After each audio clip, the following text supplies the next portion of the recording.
নবী করিম সাল্লাল্লাহু আলাইহি ওয়াসাল্লাম শুধু এতটুকু বুঝেন যে তিনি যেই যুগে বসবাস করতেন ওই যুগে কাবা ঘরে মূর্তি 360টা, যে ঘরটা পৃথিবীর প্রথম ঘর। ইন্না আউওয়ালা বাইতুম ওয়াদিআ লিন-নাসি লাল্লাযী বিবাক্কাতা মুবারাকা ওয়া হুদাম ওয়া রাহমাতুল লিল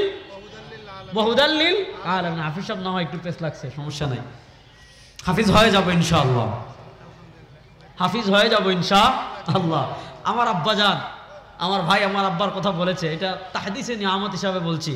আমার আব্বাজান শেখুল হাদিস আল্লামা কুতবুদ্দিন রাহিমাহুল্লাহ, উনি একবার কারাগারে গিয়েছেন। তো আলেমরা তো জেলে কারাগারে যায়, যারা দিনের কথা বলে, হকের কথা বলে, তারা তো যাবেই। আল্লাহ রাব্বুল আলামিন আমাদের যারা এখনো বন্দী আছেন, আল্লাহ রাব্বুল আলামিন অতি শীঘ্রই আবার তাদেরকে দাওয়াতের মাঠে ফিরে আসার তৌফিক দান করুন। আমার আব্বা একবার গিয়েছিলেন, ওনার সাথে বাংলাদেশের বড় বড় আলেমরা ছিলেন। এর ভিতর একজন হলেন, আপনি যখন নিয়েতে যাবেন, এই যে ময়মনসিংহ বড় মসজিদ বিশাল একটা মাদ্রাসা আছে, আল্লামা আব্দুল হক রাহিমাহুল্লাহ, ওই মাদ্রাসার কি এখন মুহতামিম, খুবই স্নেহ করেন আমাদের।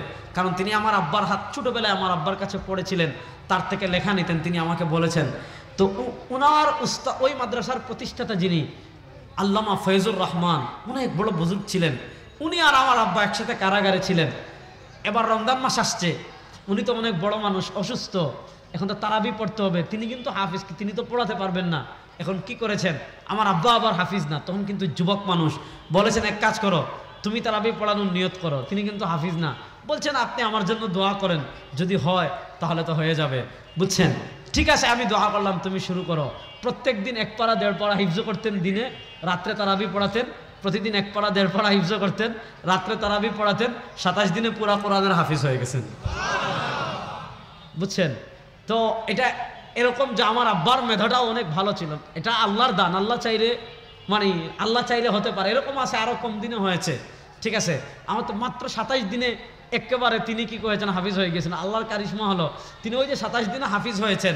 এরপরে আরো কয়েক বছর তিনি, তখন তো যুবক ছিলেন, এরপরে আরো কয়েক বছর তিনি কি করেছেন, তারাবি পড়িয়েছেন। এটা মানুষের গুণ না। কোরআন যে আল্লাহর কালাম, কোরআন যে কালামুল্লাহ, কোরআন যে ঐশী গ্রন্থ, এত বড় কিতাব মানুষ 27 দিনে হিফজ করে ফেলছে। আমাদের আরো অনেক আলেম আছেন, আরো কম দিনে হিফজ করেছেন। তো দেখেন এত এত আলেমগণ যারা 16, 17, 18, 27 দিনে কোরআন হিফজ করে ফেলেছেন, এটাই প্রমাণ করে একটা ছোট্ট বাংলা বই আমি 10-12 দিনে আপনি মুখস্থ করতে পারেন না। আর এত বিশাল কোরআন 27 দিনে আল্লাহ মানুষদেরকে হিফজ করার তৌফিক দিয়ে দেন।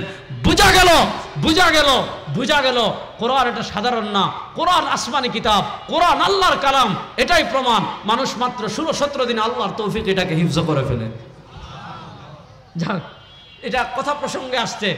তো নবী করিম সাল্লাল্লাহু আলাইহি ওয়াসাল্লাম যে যুগে ছিলেন, ও যুগে মানুষ কি করে, মূর্তি পূজা করে, তার ভালো লাগে না।